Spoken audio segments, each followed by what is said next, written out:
Hello, traders. It's Wednesday, April 5th. We're about an hour and a half into trading. We're going to take a look at our previous picks. We're going to do some market analysis, and then we're going to find a couple of new picks. Last Sunday night, I did a video. WFC was the short that I highlighted.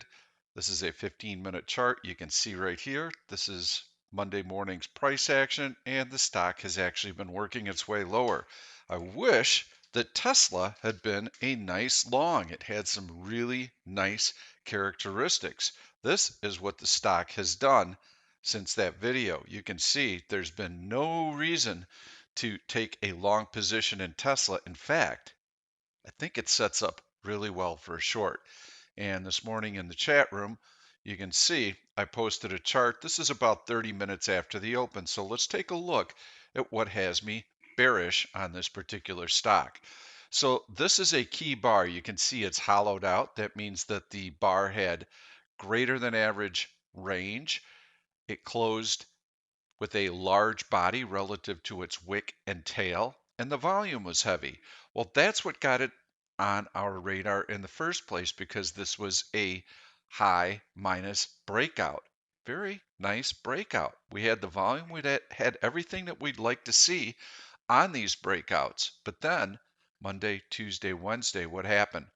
Now we have a failed breakout. And remember, these trend lines represent resistance in this case, and we should expect that that resistance is going to hold unless we get a nice breakout like this. Well, it failed immediately, so the open from this long green key bar also failed. That should have been a support level.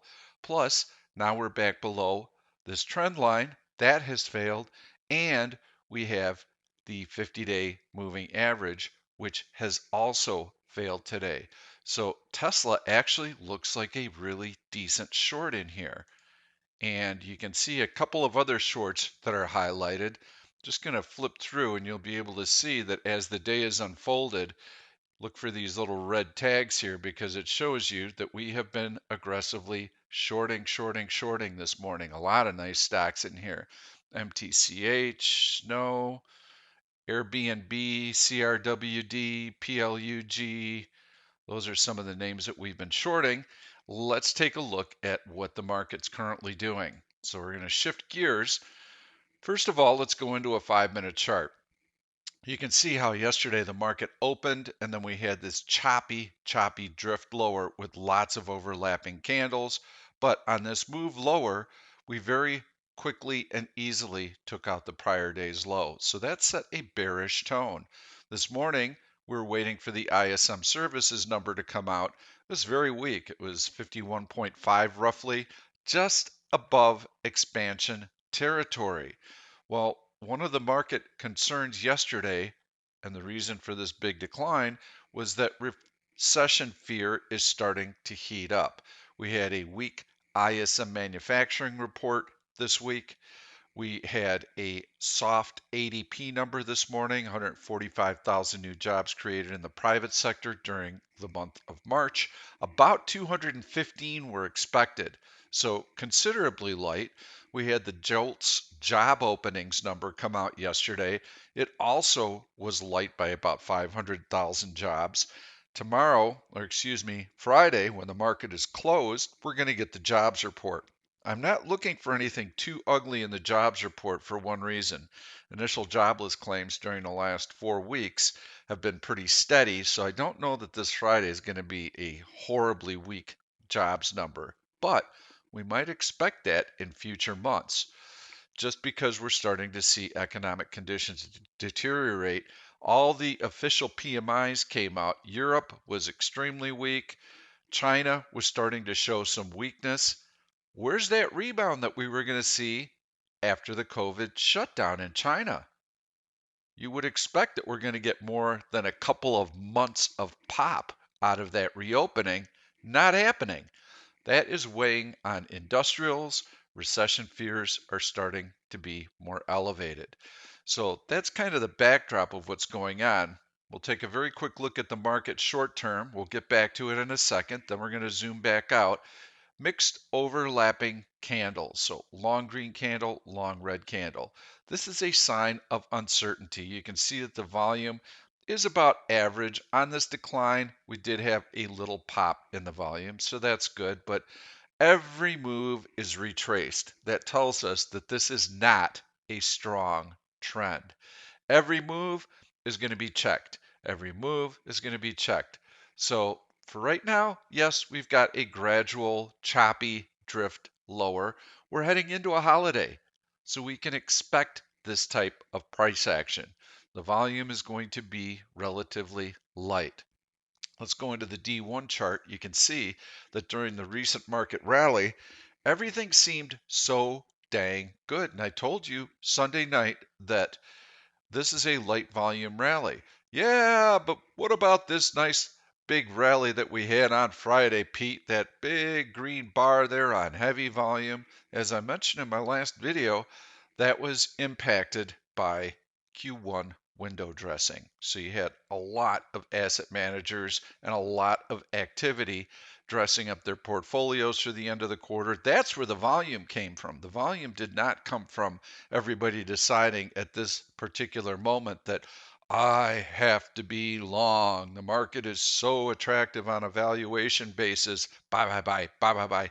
Wasn't anything like that. In fact, the volume during this entire bounce, which I consider it to be nothing more than a bounce, has been very light. Very, very light. Is that in and of itself bearish? No, but it does mean that we can't trust this move. We would still need to draw our trend lines and we would need to have technical confirmation of a breakdown. And then on that breakdown, yes, we could surmise that this was a light volume rally and the retracement should come on heavier volume because this was not really legitimate. It was just a float higher.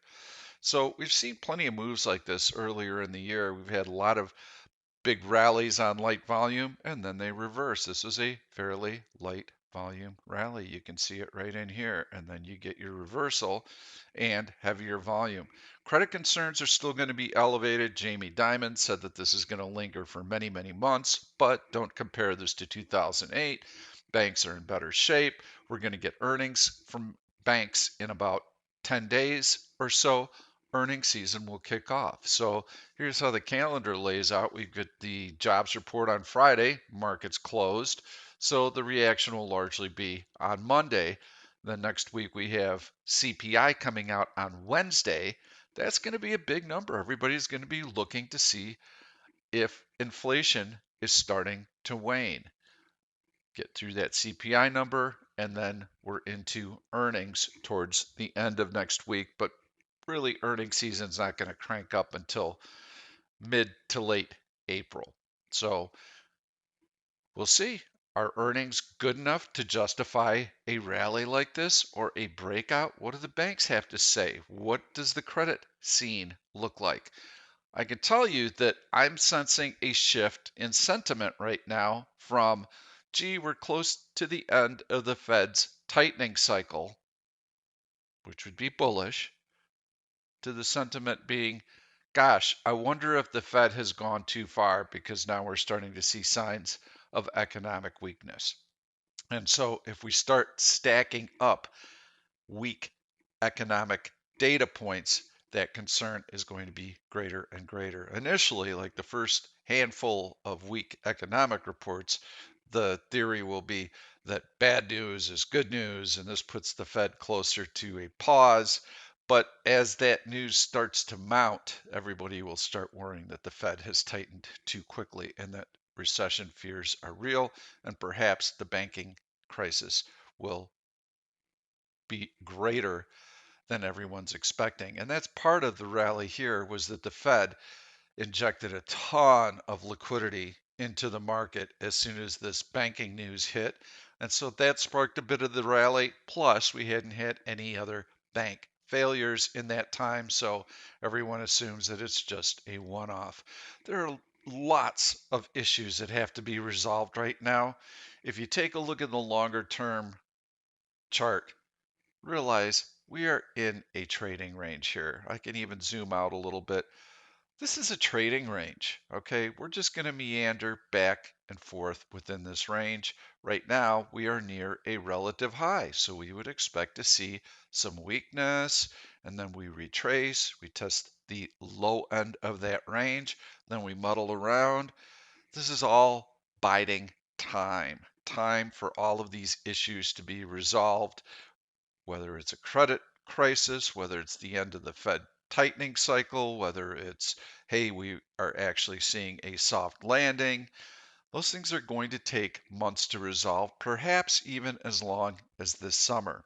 So I'm forecasting that we're going to continue to see this same type of price action. So let's take a look. I don't want to do any swing trades right now because first of all, we're heading into a 3-day weekend, but most importantly, I don't know what's going to happen in the market. I do know that if a credit crisis happens and there are any other banking situations that arise, you could go from a nice little rally like this to a couple of long red bars that take you through major support levels on heavy volume. So just not worth the risk putting on longer term swing trades. We're back in day trading mode, and that's okay because we're able to find plenty of opportunities on both sides. So is Tesla going to be our short of the day? I certainly like it. And I'm going to take a look at the price action here below the 50-day. We've got that failed breakout. We've got a lot of room down to that 100-day moving average. So it looks good, but let's take a look at some of the other stocks that are currently popping up. And we'll focus on the short side first. I wouldn't rush out and do anything dramatic today. If you get a nice bounce like this, then you can start taking some short positions because every move is going to be retraced. Every move is going to be checked. We are through the prior day's low, so that is good. And we've got plenty of room to travel on the downside, but it's going to be very light type of price action. So let's flip through a few charts and see what we've got. This is a really nice breakdown. These are our automated trend lines, by the way. They are significant when these price points are breached on long red candles in this case with heavy volume. You can trust that type of a breach. So really nice feature that we added about a month ago. Yes, I like crowd. I think this is a nice breakdown and it's got plenty of room to the 50-day and the 100-day. And you can see how tight that upward sloping trend line was. Let's take a look at the 5-minute chart. Here's the tell. Market, bounce, bounce, bounce. Stock, down, down, down. Very weak relative to the market. Big volume, big volume. Yeah, this has got to be my short. I mean, I like everything about this setup. I like the fact that it's got room. I like the fact that this is a nice, tight, upward sloping trend line. And we've got multiple breaches, plus we have a failed breakout. Kind of like with Tesla, you got this breakout here, we close above the trend line. Okay, well, we know it's resistance. Now, today, we're back below that. So that's strike one, strike two, strike three. Lots of negatives coming into play. Let's see where that original trend line comes into play. So it is a very long-term trend line. Take a look at a couple of other stocks. Nvidia's been super strong. I would not want to fade that. Just going to keep clicking down and seeing what we've got working here.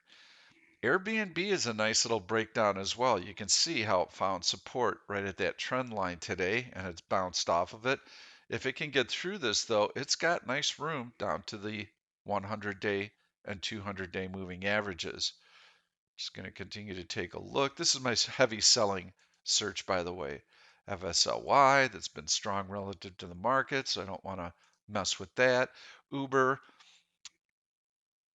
take a quick look at that. Nothing of interest there. We've got not a lot of room. Got to have room to these trades. This is a nice little breakdown by CLF, but you can see 1, 2, 3 touches below the 200-day moving average. This could set up as a better swing when it breaches that support level, because that's a fairly major D1 breakdown, and I'm going to look for one stock that I thought I just saw on here. PLTR has to have news. This is a gap reversal, so the stock opens higher on good volume and then reverses all the way through the 50-day and 200-day moving average. Check this news. There's definitely news on it because this has come on heavy volume today. Look at that volume. Look at the stock continue to drift lower. So PLTR could be a nice short, but again, make sure you check that news. It's likely to be something fairly material. I'm going to go into a couple of other searches, and we are going to focus on the short side because of my bias. CS, that is a nice breakdown. That is how we like to break these trend lines on heavy volume with long red candles. And you can see we've got a multitude of trend lines coming into play here. MTCH, that's one that I like also. This is a breakdown that I saw last week. I like this breakdown. Stock found support while the market was rallying last week. And then yesterday, very bearish day with a key bar, and today we're seeing follow through. So I like MTCH. Let's take a look at the 5-minute chart. It's bouncing a little bit with the market. CRWD was actually better. JD bouncing a little bit. Schwab has been one of our shorts. That's been a great short. That was one from last week. You can see how the stock has continued to move lower. Financial stocks are weak. That is not a good omen for the market, especially when credit concerns are elevated. You can see a number of other banking stocks in this list also. We'll go into Pop Bear, see what we've got going there. I'm just scanning down the list to look for any names that I might recognize, any of the larger cap stocks. I think I'm happy with CRWD on the short side today. That is a nice breakdown, and it's got room to that 50-day moving average. So I would temper what you do on the long side. I believe we're going to see continued profit taking into the close Thursday because we've had a nice little run up on light volume. I believe that asset managers and traders are going to be more inclined to take profits on those positions since the market's going to be closed on Friday. Plus, when we get back next week, about 3 days later, we get the CPI. How could that come out? Could it be hot? There's uncertainty. So you've had a nice run up in the market. Let's take some chips off the table. So I think you're going to continue to see that Wednesday and Thursday, but nothing huge, nothing dramatic. So any longs that I show you, you really have to wait for that confirmation that the market is in rally mode. So let's take a look at a couple of bullish stocks here. McDonald's, TMUS. We're just going to look at the daily chart, see what we've got going here. There's a nice breakout on TMUS. Very choppy stock. We don't like these. You can't look at this chart and day to day say, yes, it's going to go up or it's going to go down. So we tend to avoid these stocks. We want nice, orderly price action like we have on McDonald's. Fairly light volume in here. Could be a little bit of a flight to safety just because it's a consumer staples type of stock. PG, same thing there. That's the reason for the rally. A little bit of a flight to safety. APLS. This is a really nice breakout. Pharmaceutical company. That's a heck of a breakout, and I love the follow through. Love the volume. That could be a very nice long. So let's zoom in. You can see stock ran up a little bit this morning. It's been able to hold most of the gains. It's starting to roll over now with the market being weak. But yeah, I think in a better market, this stock could go. Let's take a look at the day-to-day price action. Very choppy. So when you see this, you know that you do not need to buy here. You're going to get a dip.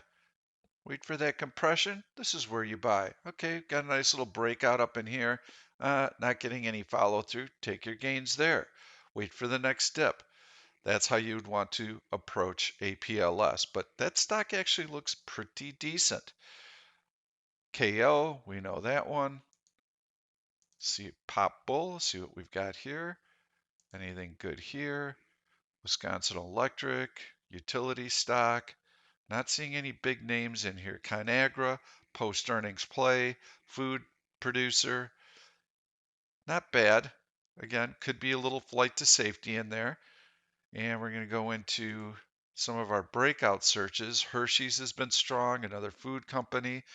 This is looking an awful lot. Mondelez, which is Kraft Foods, like a flight to safety right now. Nice little breakout right in there. So that's what's fueling these stocks. You're getting a rotation out of the tech sector and out of industrials and into some of these safer names. So it's a little bearish for the market when you start to see these stocks performing on the upside. Abbott Labs. So I've got to pick one in here, and I'm having a hard time finding anything that I really, really like. I do kind of like the healthcare sector right now. Bristol Myers on that 50-day. Pfizer.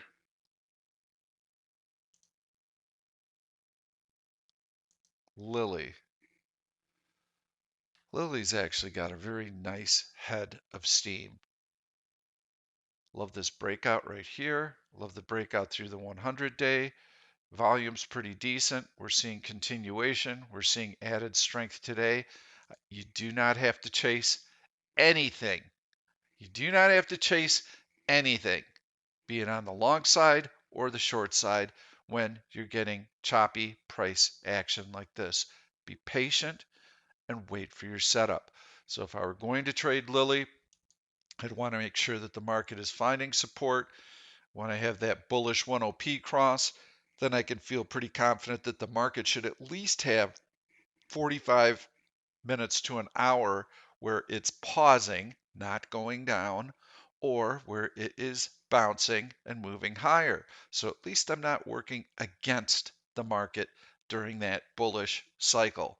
And then I could buy Lilly because it has been able to grind higher on heavy volume. It has relative strength. So when I get the market telling me that it's going to be okay for the next 45 minutes to an hour, I can try a stock like Lilly, scalp it, try and make 20, 30, 50 cents of it. Well, there's a $300 stock, so try and make a couple of bucks out of it, but don't overstay your welcome.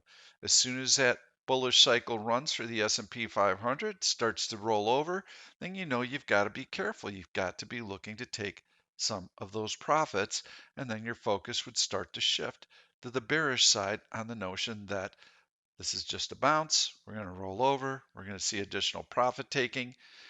And that is when you would want to shift over to a Tesla or a CRWD. Let's see what Tesla has done during this little market bounce. It has been largely following the market. So you can see it's trying to get off the deck. It's got still relative weakness. So I think Tesla works, CRWD works on the short side. On the long side, I like Eli Lilly. Happy Easter, everyone. I will try and do a video Sunday evening. We'll be watching how the international markets open, and then I'll set you up with a game plan for next week. Thanks again. Please leave your comments. Thank you for watching this YouTube video. I'm Pete Stolzers, and I'm going to keep the trade ideas coming along with lots of education, so make sure to subscribe to the channel and please turn on your notifications so that you never miss another trade. If you like the content, please give it a thumbs up. I've loaded 2 other videos that I think you're really going to enjoy. Stay tuned. We'll see you soon.